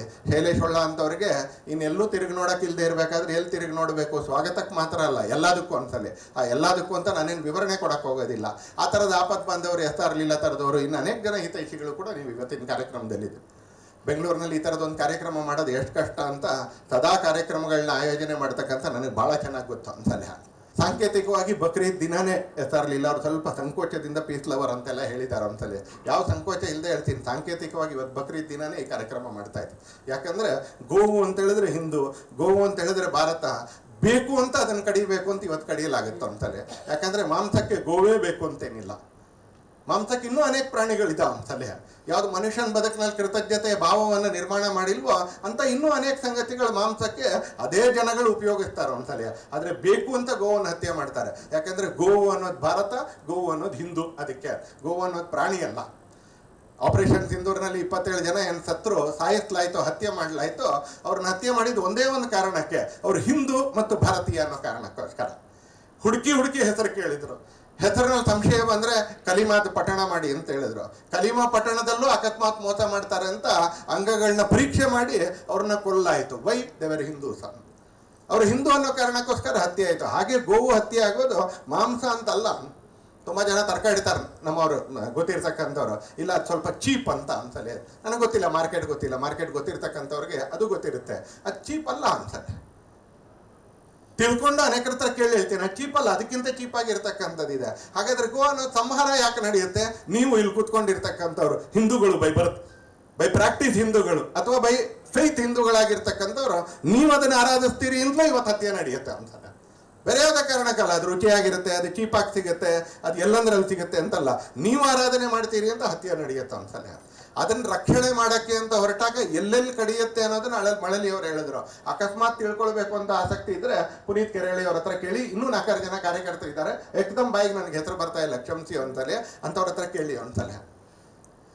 ಹೀಗೆ ಆ ಥರದ ಎಲ್ಲ ಗೋಪ್ರೇಮಿಗಳು ನಾವು ಇವತ್ತಿಗೆ ಸರಿದೀವಿ ಒಂದ್ಸಲ. ಯುದ್ಧಸ್ಯ ವಾರ್ತಾ ರಮ್ಯ ಅಂತ ನಾನು ಹೇಳಿದೆ. ಅದನ್ನು ಕೇಳ್ತಾ ಇರುವಾಗ ಹನುಮಂತರಾವ್ ಮಳ್ಳಿಯಲ್ಲಿ ಅವ್ರು ಹೇಳ್ತಾ ಇರಬೇಕಾದ್ರೆ ನಮಗೆ ಭಾಳ ಖುಷಿ ಆಗ್ತಾ ಇತ್ತು ಒಂದ್ಸಲ. ಆದರೆ ಅದನ್ನು ಮಾಡಬೇಕು ಅಂತ ಹೇಳಿದ್ರೆ ಅದನ್ನು ಪ್ರಾಕ್ಟೀಸ್ ಮಾಡಬೇಕು ಅನ್ಸತ್ತೆ. ಅದನ್ನು ಪ್ರಾಕ್ಟೀಸ್ ಮಾಡಬೇಕು ಅಂದರೆ ಅದೇ ಥರ ಇರಬೇಕು ಅಂತ ಹೇಳಿದ್ರೆ ಗ್ರಾಮದಲ್ಲೇ ಇರಬೇಕು. ಗೋಶಾಲೆ ಎಲ್ಲಿ ಕಟ್ಟಬೇಕು ಅಂತ ಕೇಳಿದ್ರೆ ಅದನ್ನು ನೃಪತುಂಗ ರಸ್ತೆಯಲ್ಲಿ ಕಟ್ಟಕ್ಕಾಗೋದಿಲ್ಲ ಇವತ್ತಿನ ರಿಯಲ್ ಎಸ್ಟೇಟಲ್ಲಿ, ಅದನ್ನು ಗ್ರಾಮಕ್ಕೆ ಕಟ್ಟಬೇಕು. ಇದು ಪ್ರವಾಹಕ್ಕೆ ವಿರುದ್ಧವಾಗಿರ್ತಕ್ಕಂಥ ಈಜು. ಎಚ್ ವಿ ಪರಮೇಶ್ವರ ಭಟ್ರು ಸುಂದರವಾಗಿರ್ತಕ್ಕಂಥ ಪದ್ಯ ಬರೀತಾರೆ. ಅದರಲ್ಲಿ ಬರೀತಾರೆ, ನದಿಗೆ ದುರಿಸುತ್ತ ಈಜುವುದಾದರೆ ಅಂತ. ಇದು ಪ್ರವಾಹಕ್ಕೆ ಎದುರಾಗಿರ್ತಕ್ಕಂಥ ಈಜು. ಯಾಕಂದರೆ ಜಗತ್ತು ಇವತ್ತು ನಾಗರಿಕರ ಜಗತ್ತು, ಸಿಟಿಸನ್ಸ್ ಜಗತ್ತು. ನಾವೆಲ್ಲರೂ ನಾಗರಿಕರೇ ಅನ್ಸಲ್ಲ. ನಾಗರಿಕರು ಅನ್ನೋ ಶಬ್ದದಲ್ಲೇ ನಗರ ಇದೆ, ಸಿಟಿಸನ್ಸ್ ಅನ್ನೋ ಶಬ್ದದಲ್ಲೇ ಸಿಟಿ ಇದೆ. ಎಲ್ಲವೂ ಕೂಡ ಇವತ್ತು ಸಿಟಿ ಕಡೆ ಬರ್ತಾ ಇರಬೇಕಾದ್ರೆ ಗೋ ಸಂರಕ್ಷಣೆ ಅಂತ ಹೇಳಿದ್ರೆ, ಪಾರಂಪರಿಕ ವೈದ್ಯ ಅಂತ ಹೇಳಿದ್ರೆ ಅದು ಸಿಟಿಗೆ ವಿರುದ್ಧವಾಗಿ ಗ್ರಾಮದ ಕಡೆಗೆ ಹೋಗ್ಬೇಕಂತ. ತಿಂಗಳಲ್ಲಿ ಎಷ್ಟು ದಿನ ಹೋಗ್ತಾರೆ ಅಂತ ಕೇಳಿದೆ, ಸಂಕೋಟದಿಂದ ಉತ್ತರ ಕೊಡಲಿಲ್ಲ ಶೈಲೇಶ್ ಹೊಳ್ಳ. ಪಕ್ಕದಲ್ಲಿ ಇದ್ದಿದ್ದು ಶೆಟ್ಟಿಗದ್ದೆ ರಾಮಸ್ವಾಮಿ ಯಾರು ಹೇಳಿದ್ರು, ಸರ್ 12ರಿಂದ 15 ದಿನ, ಕೆಲವು ಸಲ 18 ದಿನ ಅಲ್ಲಿ ಇರ್ತಾರೆ. ಇಡೀ ಜಗತ್ತು, ಇಡೀ ಶೃಂಗೇರಿ, ಇಡೀ ಕೊಪ್ಪದಲ್ಲಿ ಇರ್ತಕ್ಕಂಥ ಯುವಕರು ಬೆಂಗಳೂರಿಗೆ ಬಂದಿರಬೇಕಾದ್ರೆ, ಉತ್ತರಳ್ಳಿಲಿ ಗಿರಿನಗರದಲ್ಲಿ ಹೆಜ್ಜೆ ಹಾಕದಲ್ಲೆಲ್ಲ ಕೊಪ್ಪದವರು ಶೃಂಗೇರಿಯವರೇ ಕಾಣಿಸ್ತಾ ಇರಬೇಕಾದ್ರೆ ಬೆಂಗಳೂರಿನಲ್ಲಿರೋ ಒಬ್ಬ ಯುವಕ ಕೊಪ್ಪಕ್ಕೆ ಹೋಗಬೇಕು ಅಂತ ಕೇಳಿದ್ರೆ ಅದನ್ನೇ ಪರಮೇಶ್ವರ ಭಟ್ರು ಹೇಳಿದ್ರು, ನದಿಗೆ ದುರಿಸುತ್ತ ಹೋಗುವುದಾದರೆ ಜೀವಂತ ಮತ್ಸ್ಯವೇ ಬೇಕು. ಹೊಳನಿನ ದಿಕ್ಕಲ್ಲಿ ಸಾಗುವುದಾದರೆ ಕೊಳೆತೊಂದು ಕಸ ಕಟ್ಟಿ ಸಾಕು. ನೀವು ಪ್ರವಾಹದ ಜೊತೆಗೆ ಹೋಗ್ಬೇಕು ಅಂತ ಕೇಳಿದ್ರೆ ನನ್ನಂಥ 1000 ಜನ ನಾವು ಪ್ರವಾಹದ ಜೊತೆಗೆ ಹೋಗ್ತಾ ಇರ್ತೀವಿ. ಆದರೆ ಪ್ರವಾಹದ ವಿರುದ್ಧ ಈಜಬೇಕು ಅಂತ ಕೇಳಿದ್ರೆ ಶೈಲೇಶ್ ಅಂತವರು, ಪುನೀತ್ ಅಂತವರು, ಮಧುಗಿರಿ ಮಧು ಅಂತವರು, ಈ ಥರದ್ದು ಒಂದಷ್ಟು ಜನ ಪ್ರವಾಹದ ವಿರುದ್ಧ ಈಜ್ತಾರೆ ಒಂದ್ಸಲ. ಹಾಗಾದ್ರೆ ಕೇಳಕ್ಕೆ ನಮಗೆ ಭಾಳ ಸುಲಭ ಒಂದ್ಸಲ. ಆದರೆ ಅವ್ರ ಜೊತೆಗಿರ್ತಾರಲ್ಲ ಅವ್ರಿಗೆ ಗೊತ್ತಾದ್ರೆ ಕಷ್ಟ ಏನು ಅಂತ. 108 ವಿಡಿಯೋ ಮಾಡಿದ್ದೀನಿ. ಯಾರಿಗೋ ಚಾಲೆಂಜಿಂಗ್ ಆಗಿ ಯೂಟ್ಯೂಬ್ ಚಾನಲ್ ಪ್ರಾರಂಭ ಮಾಡಬೇಕಾದ್ರೆ ಹೇಳಿದೆ 1008 ವಿಡಿಯೋ ಮಾಡ್ತೀನಿ ಅಂತ ಹೇಳಿದೆ ಅಂತ ಅವ್ರು ಹೇಳ್ತಾ ಇರಬೇಕಾದ್ರೆ ಅಚಾನಕ್ಕಾಗಿ ನಾನು ಗೀತಾ ಅವ್ರ ಮುಖ ನೋಡ್ತಾ ಇದ್ದೆ ಒಂದ್ಸಲಿ. ನಮ್ಮೆಲ್ರಿಗೂ ಭಾಳ ಖುಷಿ 1008 ವಿಡಿಯೋ ಮಾಡ್ತಾರೆ ಅಂತ. 108 ಮಾಡೇ ನನಗೆ ಸಿಗೋದಿಲ್ಲ. 1008 ಮಾಡಿದ್ಮೇಲೆ ಇವಾಗ ಏನು ಎಲ್ಲಿ ಹುಡ್ಕೋದು ಅನ್ನೋ ಚಿಂತೆ ಅವ್ರ ಮುಖದಲ್ಲಿ ಇತ್ತು ಅಂತ. ಯಾಕಂದರೆ 8-8:30 ಇನ್ನೂ ಬರಲಿಲ್ಲ ಅಂದರೆ ನನ್ನ ಪಕ್ಕದಲ್ಲಿರೋ ಕಾರ್ಯಕರ್ತರಿಗೆ ಭಾಳ ಸಲ ಫೋನ್ ಬರುತ್ತೆ. ಎಷ್ಟು ಸಲ ಹೇಳ್ಬೇಕು 8 ಗಂಟೆ ಒಳಗೆ ಮನೆಗೆ ಬನ್ನಿ ಅಂತ ಬರ್ತಾ ಇರುತ್ತೆ ಒಂದ್ಸಲಿ ಫೋನು. ಕೆಲವು ಸಲ ಅವ್ರಿಗೆ ವಾಲ್ಯೂಮ್ ಕಡಿಮೆ ಮಾಡ್ಕೊಳ್ಬೇಕು ಅಂತ ಗೊತ್ತಾಗೋದಿಲ್ಲ. ಅದು ದುರಾದೃಷ್ಟ ಅವ್ರದ್ದು. ಕಾರಲ್ಲಿ ಸೌಂಡು ಇರೋದಿಲ್ಲ, ಗಾಜು ಹಾಕಿರೋದ್ರಿಂದ ನಮಗೂ ಕೇಳಿಸ್ತಾ ಇರುತ್ತೆ ಬೈಸ್ಕೊಳ್ತಾ ಇರಬೇಕಾದ್ರೆ. ಏನೂ ತಪ್ಪಿಲ್ಲ ಅದರಲ್ಲಿ. ನಾನು ಆ ಬೈಗಳನ್ನ ಟೀಕೆ ಮಾಡ್ತಾ ಇಲ್ಲ ಒಂದ್ಸಲಿ, ಆದರೆ ಆ ಬೈಗಳು ಸಹಜವಾಗಿರ್ತಕ್ಕಂಥ ಜೀವನ ಒಂದ್ಸಲಿ. ಆ ಅಪೇಕ್ಷೆ ಕೂಡ ಸಹಜವಾಗಿರ್ತಕ್ಕಂಥ ಜೀವನ. ಆ ಬದುಕು ಕೂಡ ಅತ್ಯಂತ ಸಹಜವಾಗಿರ್ತಕ್ಕಂಥ ಬದುಕು. ಆದರೆ ಅದಕ್ಕೆ ವಿರುದ್ಧ ಬದುಕಬೇಕು ಅಂತಾದರೆ 8 ಎದೆ ಬೇಕು ಒಂದ್ಸಲಿ. 8 ಎದೆ ಬೇಕು. ಬರೀ ಆದರ್ಶ ಇದ್ರೆ ನಡೆಯಲ್ಲ, ಹೇಳ್ತೀನಿ ಒಂದ್ಸಲಿ. ಆದರ್ಶದ ಬೆನ್ನ ಹತ್ಕೊಂಡೇ ಹೋಗಿರ್ತಕ್ಕಂಥ ಸ್ವಯಂ ಅನುಭವ ಇರ್ತಕ್ಕಂಥ ಹೇಳ್ತೀನಿ. ಆದರ್ಶದ ಬೆನ್ನ ಹತ್ಕೊಂಡು ಹೋಗೋದು ಅಷ್ಟು ಸುಲಭ ಅಲ್ಲ ಒಂದ್ಸಲಿ. ಅದು ಯುದ್ಧಸ್ಯ ವಾರ್ತಾ ರಮ್ಯ ತರದ್ದೇ ಅನ್ಸಲಿ. ಅಷ್ಟೇ ಸುಲಭದ ವಾಕ್ಯ ಅನ್ಸಲಿ. ಕಡೇ ಸಲ ಒಂದ್ಸಲಿ ಅಪ್ಪ ಅಮ್ಮ ಕೇಳ್ತಾರಲ್ಲ ಬರ್ತೀಯೇ ಇಲ್ವಾ ವಾಪಸ್ ಮನೆಗೆ ಅಂತ, ಅವತ್ತು ಇಲ್ಲ ಅಂತ ಹೇಳ್ಬೇಕಲ್ಲ ಒಂದ್ಸಲಿ. ಅದಕ್ಕೆ ಅದು ಆದರ್ಶದ ಕಾರಣಕ್ಕೆ ನಡೆಯೋದಿಲ್ಲ ಒಂದ್ಸಲಿ. ಹಾಗೆ ಶೈಲೇಶ್ಗೂ ಅಷ್ಟೇ 9 ವರ್ಷದಿಂದ ಗೋಶಾಲೆ ನಡೆಸ್ತಾ ಇದ್ದಾರೆ. ಪುಸ್ತಕ ಮಾರಾಟ ಆಗತ್ತೆ ಕಣ್ರಿ ಹೇಳ್ತಾರೆ. ಅನೇಕ ಟೀಚರ್ಸ್ ಬಗ್ಗೆ ಹೇಳ್ತಾರೆ, ಸಂಬಳ ಸಿಗುತ್ತೆ ಅದಕ್ಕೆ ಟೀಚಿಂಗ್ ಮಾಡ್ತಾರೆ ಅಂತ. ನಾನು ನಿನ್ನೆ ಕೂಡ ಒಂದು ಕಾಲೇಜ್ಗೆ ಹೋಗಿದ್ದೆ. ಅಲ್ಲಿ ಹೇಳ್ತಾ ಇದ್ದೆ ಒಂದ್ಸಲಿ, ಅವ್ರ ಮಕ್ಕಳು ಆರೋಗ್ಯ ಸರಿ ಇಲ್ದಿದ್ರೆ ಪಕ್ಕದ ಮನೆಯವ್ರ ಜೊತೆ ಬಿಟ್ಬಿಟ್ಟು, ಅವ್ರ ಮಕ್ಕಳಿಗೆ ಆರೋಗ್ಯ ಸರಿ ಇಲ್ದಿದ್ರೆ ಅತ್ತೆ ಕೈಲಿ ಕೊಟ್ಬಿಟ್ಟು, ಅವ್ರ ಮಕ್ಕಳಿಗೆ ಆರೋಗ್ಯ ಸರಿ ಇಲ್ದಿದ್ರೆ ತಾಯಿ ಕೈ ಕೊಟ್ಬಿಟ್ಟು, ಅವ್ರ ಮಕ್ಕಳಿಗೆ ಆರೋಗ್ಯ ಸರಿ ಇಲ್ದಿದ್ರೆ ಕೆಲಸದವ್ರ ಕೈ ಕೊಟ್ಬಿಟ್ಟು ನಿಮಗೆ ಪಾಠ ಮಾಡಕ್ಕೆ ಬರ್ತಾರ ಆ ಟೀಚರ್ಸು ಅಂತ ನೆನ್ಪಿಟ್ಕೊಳ್ಳಿ ಒಂದ್ಸಲಿ. ಒಬ್ಬ ಟೀಚರ್ ಬರಬೇಕಾದ್ರೆ ಅವಳ ಮನೇಲಿ ಏನು ಸರ್ವಾಂಗ ಸುಂದರವಾಗಿರುತ್ತೆ ಆ ಮನೆ, ಅಥವಾ ಎಲ್ಲ ಅನುಕೂಲತೆಗಳಿರುತ್ತೆ, ನೋಡ್ಕೊಳ್ಳೋರೆಲ್ಲ ಇರ್ತಾರೆ ಅಂತ ಏನಿಲ್ಲ. ತಂದು ಅಂತ ಏನಾದರೂ ಇರೋದನ್ನ ಬಿಟ್ಟು ಆಕೆ ಪಾಠ ಮಾಡ್ಲಿಕ್ಕೆ ಬರಬೇಕು ಒಂದ್ಸಲಿ. ನಮಗೆ ಯಾವ್ದು ಕಾಣಿಸುತ್ತೆ? ಸಂಬಳ ಕಾಣಿಸುತ್ತೆ ಒಂದ್ಸಲಿ. ಆದರೆ 8 ಜನ ಸಾಫ್ಟ್ವೇರ್ ಇಂಜಿನಿಯರ್ಗಳು ಸಂಬಳ ಕೊಡ್ತೀವಿ ಅಂತ ಹೇಳಿದ್ರೆ ಟೀಚರ್ ಆಗಕ್ಕೆ ರೆಡಿ ಇದ್ದಾರೆ ಅಂತ ಕೇಳಿದ್ರೆ ಭಾಳ ಜನ ರೆಡಿ ಇರಲ್ಲ ಅಂತಾರೆ. ಹಾಗೆ ಹೇಳಿದ್ರು ಶೈಲೇಶ್ ಒಳ್ಳೆ, ಯಾರೋ ಪುಸ್ತಕ ಪ್ರಕಟಣೆ ಮಾಡ್ತೀವಿ ಅಂದರೆ ಲಾಭ ಆಗುತ್ತೆ ಅಂತ ಕೇಳಿ ಅವೆನ್ಯೂ ರೋಡಿಗೆ ಭಾಳ ಹತ್ರದಲ್ಲಿದ್ದೀರಿ ಅಂತಲೇ 10 ಜನರ ಹತ್ರ ಕೇಳಿದ್ದೀನಿ ನಾನು, ಒಬ್ಬರ ಹತ್ರ ಅಲ್ಲ 10 ಜನರ ಹತ್ರ ಕೇಳಿದ್ದೀನಿ. ಬೆಂಗಳೂರಲ್ಲಿ ಪ್ರಚಾರಕ್ಕಾಗಿರ್ಬೇಕಾದ್ರೆ ಕೆಂಪೇಗೌಡ ಸರ್ಕಲ್ನಲ್ಲಿ ಯಾರು ಪುಸ್ತಕ ಇಟ್ಕೊಂಡಿರ್ತಾರಲ್ಲ ಅವರಲ್ಲೂ ಈಗ ಅಕಸ್ಮಾತ್ ಏನಾದರೂ ವಯಸ್ಸಾಗಿದ್ದರೆ ಅವ್ರ ಹತ್ರನೂ ಕೇಳಿದ್ದೀನಿ, ಇತ್ತೀಚೆಗೆ ನೋಡಿಲ್ಲ, ಈ ಯಾವ್ಯಾವ ಪುಸ್ತಕದಲ್ಲಿ ಲಾಭ ಬರುತ್ತೆ ಅಂತ. ಅವ್ರು ಹೇಳೋದು 2 ಪುಸ್ತಕ, ಒಂದು ಹಲ್ಲಿ ಶಕುನ, ಒಂದು ದಿನ ಪಂಚಾಂಗ, 2ರಲ್ಲಿ ಮಾತ್ರ ಲಾಭ ಬರೋದು ಅಂತ. ನಿಮ್ಗೆ ಕೇಳಿದ್ರೆ ನಗು ಬರುತ್ತೆ ನಿಮಗೆ. ಎಸ್ ಎಲ್ ಭೈರಪ್ಪನವ್ರ ಪುಸ್ತಕ ಪ್ರಿಂಟ್ ಮಾಡಿದ್ರೆ ಲಾಭ ಬರಲ್ಲ, ಶಿವರಾಮ್ ಕಾರಂತರ ಪುಸ್ತಕ ಪ್ರಿಂಟ್ ಮಾಡಿದ್ರೆ ಲಾಭ ಬರಲ್ಲ, ಮೋದಿ ಬಗ್ಗೆ ಪುಸ್ತಕ ಪ್ರಿಂಟ್ ಮಾಡಿದ್ರೆ ಲಾಭ ಬರಲ್ಲ ಅನ್ನ. ನಾನು 10ಕ್ಕಿಂತ ಜಾಸ್ತಿ ವ್ಯಾಪಾರಿಗಳ ಹತ್ರ ನಾನು ಕೇಳಿದ್ದೀನಿ. ಯಾರೋ ಕೇಳಿದ್ದನ್ನು ನಿಮ್ಗೆ ಹೇಳ್ತಾ ಇಲ್ಲ, ಅಥವಾ ಯೂಟ್ಯೂಬಲ್ಲೋ ಸೋಷಿಯಲ್ ಮೀಡಿಯಾದಲ್ಲಿ ನಿಮ್ಗೆ ಹೇಳ್ತಾ ಇಲ್ಲ. ನಾನು ಕೇಳಿದ್ದೀನಿ ಸೆಕೆಂಡ್ ಹ್ಯಾಂಡ್ ಪುಸ್ತಕ ತಗೊಳ್ಬೇಕಾದ್ರೆ, ಇದರಿಂದ ಬದುಕು ನಡೆಯುತ್ತಾ ಅಥವಾ ಬದುಕು ನಡೆಯೋಕೆ ಇನ್ನೇನಾದರೂ ಇದೆಯಾ ನಿಮ್ಮ ಹತ್ರ ಅಂತ. ಎಲ್ಲರೂ ಹೇಳಿದ್ದಾರೆ 2, ಹಲ್ಲಿ ಪಂಚಾಂಗ, ದಿನ ಪಂಚಾಂಗ, 2 ಹಲ್ಲಿ ಶಕುನ, ದಿನ ಪಂಚಾಂಗ, ಇದು 2ರಿಂದ ನಡೆಯುತ್ತೆ. ಪತ್ರಕರ್ತರು ಕೆಲವರು ಇದ್ದಾರೆ ಇಲ್ಲಿ ಅಂತಲೇ. ಪತ್ರಿಕೆ ನಡೆಸುವಂಥ ವ್ಯಕ್ತಿಗಳಿಗೆ ತುಂಬ ಹತ್ತಿರದಲ್ಲಿ ಹೆಚ್ಚು ಕಡಿಮೆ ದಿನ ಮಾತಾಡ್ತಾ ಇರ್ತೀನಿ. ಜಾಸ್ತಿ ಪ್ರತಿ ಪ್ರಿಂಟ್ ಮಾಡೋದು ಬೇಡ ಅಂತ ಡಿಸೈಡ್ ಮಾಡ್ತಾರೆ ಅವರು. ಯಾಕಂದರೆ ಜಾಸ್ತಿ ಪ್ರತಿ ಪ್ರಿಂಟ್ ಮಾಡಿದ್ರೆ ಅಷ್ಟು ಲಾಸ್ಟ್ ಜಾಸ್ತಿ ಆಗುತ್ತೆ ಅಂತ. ಪುಸ್ತಕ ಬರೆದಿದ್ದಾರಲ್ಲ ಒಂದ್ಸಲಿ, ಹುಚ್ಚಿಗೆ ಬರೆದಿರೋದು, ಹಣಕ್ಕಲ್ಲ. ಯಾವುದಕ್ಕೆ ಬರೆದಿರೋದು ಹೇಳಿ ಒಂದ್ಸಲಿ, ಯಾವುದಕ್ಕೆ ಬರೆದಿರೋದು? ಇನ್ನೊಂದ್ಸಲಿ ಹೇಳಿ. ಒಬ್ಬೊಬ್ರಿಗೆ ಒಂದೊಂದು ಥರದ್ದು ಹುಚ್ಚಿರುತ್ತೆ. ಇದೊಂಥರ ಒಳ್ಳೆ ಹುಚ್ಚು ಅಂತ. ಸದ್ಯಕ್ಕೆ ಇದು ಲಾಸ್ ಅಂತ ಅನ್ಸಿದ್ರು ಕೂಡ ಅವ್ರ ಮನೆಗೆ ಮತ್ತು ಸುತ್ತಮುತ್ತ ಇರ್ತಕ್ಕಂಥವ್ರಿಗೆ ಇದೊಂದು ಒಳ್ಳೆ ಹುಚ್ಚು. ಇದು ಒಂದು ಪುಸ್ತಕ ಬರೆಯೋದು, ಯೂಟ್ಯೂಬ್ ಚಾನಲ್ ಮಾಡೋದು, ಈ ವಿಷಯದಲ್ಲಿ ಒಂದ್ಸರಿ ಗ್ಲಾಮರೇ ಇಲ್ಲ. ಅದರಲ್ಲಿ ಗ್ಲಾಮರೇ ಇಲ್ಲದೆ ಇರೋ ಚಾನಲ್ ಹೇಗೆ ಓಡುತ್ತೆ ಅಂತಾನೆ. ಗ್ಲಾಮರ್ ಜಗತ್ತಿದ್ ನಮ್ದು. ಹೇಗೆ ಅರ್ಥ ಜಗತ್ತು ಹಾಗೆ ಗ್ಲಾಮರ್ ಜಗತ್ತು. ಇವತ್ತು ಗ್ಲಾಮರೇ ಇಲ್ಲದೆ ಇರೋ ಈ ಚಾನಲಲ್ಲಿ ಗೋವನ್ ತೋರಿಸ್ತಾ ಇದ್ರೆ ಏನು ಗ್ಲಾಮರ್ ತೋರಿಸೋದು ಅಂತದೆ. ಹಾಗಾಗಿ ಅದನ್ನು ನಡೆಸಬೇಕು ಅಂತ ಹೇಳಿದ್ರೆ ಹುಚ್ಚಿಲ್ದಿದ್ರೆ ನಡೆಸೋಕ್ಕಾಗಲ್ಲ ಅಂತ ಅನೇಕ ಹುಚ್ಚರು ಇವತ್ತಿನ ಕಾರ್ಯಕ್ರಮದಲ್ಲಿ ಇದ್ದಾರೆ ಅಂತಲೇ. ಮತ್ತು ನೆನ್ಪಿಟ್ಕೊಳ್ಳಿ, ಅಂತ ಹುಚ್ಚರಿಂದೇ ಸಮಾಜ ನಡೀತಾ ಇರುತ್ತೆ ಅಂತ. ಸಮಾಜದಲ್ಲಿ 3 ಥರದ ವ್ಯಕ್ತಿಗಳು ಇರ್ತಾರೆ ಅಂತ ಹೇಳ್ತಾರೆ. ಒಂದಷ್ಟು ಡೆನಿಸನ್ಸ್ ಇರ್ತಾರಂತೆ. ಸೋಷಿಯಾಲಜಿ ಶಬ್ದಗಳಿದೆ, ಇಂಗ್ಲೀಷಿನ ಶಬ್ದಗಳು ಅಂತ. ಯಾರು ಅವರ ಅವತ್ತಿನ ಬಗ್ಗೆ ಮಾತ್ರ ಯೋಚನೆ ಮಾಡ್ತಾರೆ ಅವ್ರನ್ನ ಡೆನಿಸನ್ಸ್ ಅಂತ ಕರೀತಾರೆ, ಇರ್ತಾರೆ ಸಮಾಜದಲ್ಲಿ. 2ನೇ ಸಿಟಿಸನ್ಸು ಒಂದ್ಸಲಿ ಭಾಳ ದೊಡ್ಡ ಸಂಖ್ಯೆಯಲ್ಲಿ ಇವತ್ತಿದ್ದಾರೆ. ಅವರು ಬರೀ ಇವತ್ತಿನ ಬಗ್ಗೆ ಅಲ್ಲ, ನಾಳೆ ಬಗ್ಗೆನೂ ಯೋಚನೆ ಮಾಡ್ತಾರೆ, ಮುಂದಿನ ಬಗ್ಗೆನೂ ಯೋಚನೆ ಮಾಡ್ತಾರೆ. ಆದರೆ ಯಾರು ನಾಳೆ ಬಗ್ಗೆ ಯೋಚನೆ ಮಾಡ್ತಾರೆ, ಯಾರು ಮುಂದಿನ ಬಗ್ಗೆ ಯೋಚನೆ ಮಾಡ್ತಾರೆ ಅಂತ ಕೇಳಿದ್ರೆ ತನ್ನ ಸ್ವಂತದ ನಾಳೆ ಬಗ್ಗೆ ಯೋಚನೆ ಮಾಡ್ತಾರೆ, ತನ್ನ ಸ್ವಂತದ ಮುಂದಿನ ಬಗ್ಗೆ ಯೋಚನೆ ಮಾಡ್ತಾರೆ. ಅವ್ರು ಇದ್ದಾರೆ, ದೊಡ್ಡ ಸಂಖ್ಯೆಯಲ್ಲಿ ಇದ್ದಾರೆ. ಅವ್ರನ್ನ ಸಿಟಿಸನ್ಸ್ ಅಂತಲೇ ಕರೆದ್ರು. ನೆನ್ಪಿಟ್ಕೊಳ್ಳಿ, ನಗರ ಅನ್ನೋದು ಎಷ್ಟು ದಾರುಣವಾಗಿರ್ತಕ್ಕಂಥ ವ್ಯವಸ್ಥೆ ಅನ್ನೋದನ್ನು ಅರ್ಥ ಮಾಡ್ಕೊಳ್ಬೇಕು ಅಂತಲೇ ಅವ್ರನ್ನ ಸಿಟಿಸನ್ಸ್ ಅಂತಲೇ ಕರೆದ್ರು. ಅವ್ರಿಗೆ ನಾಳಿನ ಚಿಂತೆ ಇರುತ್ತೆ, ಅವ್ರಿಗೆ ಭವಿಷ್ಯದ ಚಿಂತೆ ಇರುತ್ತೆ. ಆದರೆ ಯಾರ ನಾಳಿನ ಚಿಂತೆ ಇರುತ್ತೆ, ಯಾರ ಭವಿಷ್ಯದ ಚಿಂತೆ ಇರುತ್ತೆ ಅಂತ ಕೇಳಿದ್ರೆ ನನ್ನ ನಾಳಿನ ಚಿಂತೆ ಇರುತ್ತೆ, ನನ್ನ ಭವಿಷ್ಯದ ಚಿಂತೆ ಇರುತ್ತೆ ಅಂತಲೇ. ಅದಾದಮೇಲೆ 3ನೇದನ್ನು ಸೋಷಿಯಾಲಜಿಸ್ಟ್ಗಳು ಕರೀತಾರೆ. ಸೈಂಟಿಫಿಕ್ ವಾಕ್ಯ ಇದು, ಸಮಾಜಶಾಸ್ತ್ರದ ವೈಜ್ಞಾನಿಕ ಶಬ್ದಗಳು ಇವು. Sons and daughters of the soil ಅಂತ ಕರೀತಾರೆ. ಒಂದು ಸ್ವಲ್ಪ ಜನ ಇರ್ತಾರೆ ಅಂತ. ಯಾವುದೇ ಸಮಾಜ ಮತ್ತು ಯಾವುದೇ ದೇಶ ತುಂಬ ದೀರ್ಘಕಾಲ ಬದುಕಬೇಕು ಅಂತಾದರೆ ಈ 3ನೇ ವರ್ಗದ ಒಂದು ಸೈಜಬಲ್ ಪ್ರೆಸೆನ್ಸ್ ಇರಬೇಕು. Sons and daughters of the soil sizeable presence ಇರಬೇಕು. ಅದು ಕಡಿಮೆ ಆದಾಗ ದೇಶ ಕುಗ್ಗುತ್ತೆ, ಅದು ಹೆಚ್ಚಾದಾಗ ದೇಶ ವಿಜೃಂಭಿಸುತ್ತೆ ಒಂದ್ಸಲ. ದೇಶಕ್ಕೊಂದು ಗುಣ ಅಂತ ಇರಲ್ಲ, ಯಾರು ಬದುಕ್ತಾರೋ ಅದೇ ಅದ್ರ ಗುಣ ಒಂದ್ಸಲ. ಹಾಗೆ sons and daughters of society ಹೆಚ್ಚಾದಾಗ ಒಂದ್ಸಲ ಆಗ ದೇಶ ಕೂಡ ವಿಜೃಂಭಿಸಕ್ಕೆ ಶುರು ಆಗುತ್ತೆ ಅಂತ. ಅದನ್ನೇ ಜಯದೇವರು ಹೇಳಿದ್ರು, ನೀನು ಮರ ಆಗು, ನಿನ್ನ ಕೆಳಗಡೆ 10 ಹುಲ್ಲು ಹುಟ್ಟಬೇಕು, 10 ಗಿಡಗಳು ಹುಟ್ಟಬೇಕು ಅಂತ ಶೈಲೇಶ್ ಒಳ್ಳಂಗೆ ಹೇಳಿದ್ರು. ಯಾಕಂದರೆ ಇದು ಒಬ್ಬರು ಮಾಡೋ ಕೆಲಸ ಅಲ್ಲ ಅಂತ. ಒಬ್ರು ಮಾಡ್ತಾ ಇರಬೇಕು, ಆದರೆ ಮಾಡ್ತಾ ಇರಬೇಕಾದ್ರೆ ಇನ್ನು ಉಳಿದವ್ರಿಗೆ ಮಾಡೋಕ್ಕೆ ಸ್ಪೇಸ್ ಕೊಡಬೇಕು, ಎನ್ಕರೇಜ್ ಕೊಡಬೇಕು, ಮುಂದೆ ತಳ್ಳಬೇಕು, ಅವ್ರನ್ನ ಮುಂದೆ ದುಡಬೇಕು ಅಂತಲೇ ಅವ್ರ ಹಿಂದ್ಗಡೆ ಒಂದು ಅಭಯವಾಗಿರ್ತಕ್ಕಂಥ ಹಸ್ತ ಇಟ್ಕೊಂಡಿರ್ಬೇಕು ಅಂತ. ಇವತ್ತು ಆ ಥರ ಮಾಡ್ತಾ ಇರ್ತಕ್ಕಂಥ ತುಂಬ ಜನ ನಾವು ಒಟ್ಟಿಗೆ ಬಂದಿದ್ದೀವಿ ಅಂತ. ಗೋ ಸಂರಕ್ಷಣೆ ಅಂತಕ್ಕಂಥದ್ದು, ಗೋ ಸಂವರ್ಧನೆ ಅನ್ನೋದು ಯಾವುದೋ ಒಂದು ಹಂತದಲ್ಲಿ ಗೋ ಸಂರಕ್ಷಣೆ ಅನ್ನೋದೊಂದು ಇಶ್ಯೂ ಅಲ್ಲದೆ ಗೋ ಸಂವರ್ಧನೆ ಮಾತ್ರ ನಮ್ಮ ಇಶ್ಯೂ ಆಗಬೇಕು ಅಂತಲ್ಲಿ ಸದ್ಯ ಭವಿಷ್ಯದಲ್ಲಿ ಒಂದ್ಸಲಿ. ಯಾವಾಗ ಯಾರೋ ನಮಗೋಸ್ಕರ ತುಂಬ ಜನ ಕೇಸ್ ಹಾಕಿಸ್ಕೊತಾ ಇರೋಕ್ಕಾಗೋದಿಲ್ಲ ಅಂತಲೇ, ಅವ್ರಿಗೂ ಅವ್ರದ್ದು ಅಂತ ಒಂದು ಬದುಕಿದೆ, ಅವ್ರು ಇನ್ನೂ ಕೆಲವು ಒಳ್ಳೆ ಕೆಲಸಗಳನ್ನ ಮಾಡಬೇಕು. ಯಾವುದೋ ಒಂದು ಹಂತದಲ್ಲಿ ಗೋ ಸಂರಕ್ಷಣೆ ಅನ್ನೋದು ಒಂದು ಇಶ್ಯೂನೇ ಅಲ್ಲ, ಗೋ ಸಂವರ್ಧನೆಯೇ ಇಶ್ಯೂ ಆಗಬೇಕು ಅನ್ನುವಂಥದ್ರ ಕಡೆಗೆ ಹೆಜ್ಜೆ ಹಾಕಬೇಕು ಅನ್ನುವಂಥ ಆಕಾಂಕ್ಷೆಯಿಂದ ಇವತ್ತು ತುಂಬ ಜನ ಇಲ್ಲಿ ಬಂದಿದ್ದೀರಿ ಅಂತಲೇ. ತುಂಬ ಜನ ಇಲ್ಲಿ ಬಂದಿದ್ದೀರಿ. ಇಲ್ಲಿ ಬಂದಿರೋರೆಲ್ಲರೂ ಈ ಕೆಲಸದ ಬಗ್ಗೆ ಪ್ರೀತಿ ಇಟ್ಟು, ಹಾಗೆ ಇದನ್ನು ಮಾಡ್ತಾ ಇರೋರ ಬಗ್ಗೆ ಪ್ರೀತಿ ಇಟ್ಟು ನಾವು ಇಲ್ಲಿ ಬಂದಿದ್ದು. ನನಗೆ ಇಲ್ಲಿ ನಿಂತ್ಕೊಳ್ಳೋಕೆ, ನಿಮ್ಮ ಎದುರಿಗೆ ನಿಂತ್ಕೊಳ್ಳೋಕ್ಕೆ ಝೀರೋ ಅರ್ಹತೆ ಈ ವಿಷಯದ ಬಗ್ಗೆ ಹೇಳ್ತೀನಿ. ಶೈಲೇಶ್ ಒಳ್ಳೆ ಮಾಡ್ತಾ ಇರೋ ಕೆಲಸದ ಬಗ್ಗೆ ನನಗಿರ್ತಕ್ಕಂಥ ಅಗಾಧವಾಗಿರ್ತಕ್ಕಂಥ ಗೌರವ ಬಿಟ್ಟು, ಇಲ್ಲಿರ್ತಕ್ಕಂಥ ತುಂಬ ಜನ ಮಾಡ್ತಾ ಇರ್ತಕ್ಕಂಥ ಕೆಲಸದ ಬಗ್ಗೆ ಅಗಾಧವಾಗಿರ್ತಕ್ಕಂಥ ಗೌರವ ಬಿಟ್ಟು, ಇಲ್ಲಿ ನಿಮ್ಮ ಎದುರುಗಡೆ ಕಡೆ ಭಾಷಣ ಮಾಡಲಿಕ್ಕೆ ನನಗೆ ಬೇರೆ ಯಾವ ಅರ್ಹತೆಯೂ ಇಲ್ಲ ಅಂತಾನೆ, ಯಾವ ಅರ್ಹತೆಯೂ ಇಲ್ಲ. ಆ ಗೌರವ ಸಹಕಾರವಾಗಿ ಪರಿವರ್ತನೆಯೂ ಆಗಬೇಕು ಅಂತಾನೆ. ನಾನು ಮೆಚ್ಕೋತೀನಿ, ನಾನು ಅಭಿನಂದಿಸ್ತೀನಿ, ನಾನು ಆಶೀರ್ವಾದ ಮಾಡ್ತೀನಿ, ಮಾಡಬೇಕಿದೆಲ್ಲ. ಇದೆಲ್ಲದಕ್ಕೂ ಬೆಲೆ ಇಲ್ಲ ಅಂತ ನಾನು ಹೇಳೋದಿಲ್ಲ ಅಂತಲೇ, ಇದೆಲ್ಲದಕ್ಕೂ ಬೆಲೆ ಇದೆ ಅಂತ. ಉದಾಹರಣೆ ಶೈಲೇಶ್ ಹೇಳ್ತಾನೆ ಹೇಳಿದ್ರು ಅಂತಲೇ, ನಮ್ಗೆ ಒಳ್ಳೇದಾದಾಗ ನಾವೊಂದು ಗೋವನ್ನು ನೆನಪು ಮಾಡ್ಕೊಳ್ತೀವ ಅಂತಲೇ, ಅಷ್ಟನ್ನೇ ಯೋಚನೆ ಮಾಡಿ ಅಂತಾನೆ. ಇತ್ತೀಚೆಗೆ ಗುಜರಾತಿದು ಒಂದು ಚಿತ್ರ, ಇತ್ತೀಚೆಗೆ ಏನಾದರೆ ಹಳೆ ಫೋಟೋ ಅಲ್ಲ, ಫೈಲ್ ಫೋಟೋ ಅಲ್ಲ, ಇತ್ತೀಚೆಗೆ ಒಂದು 15 ದಿನದ ಕೆಳಗೆ ಗುಜರಾತಿನ ಒಂದು ಚಿತ್ರ ಹಾಕಿದ್ರು.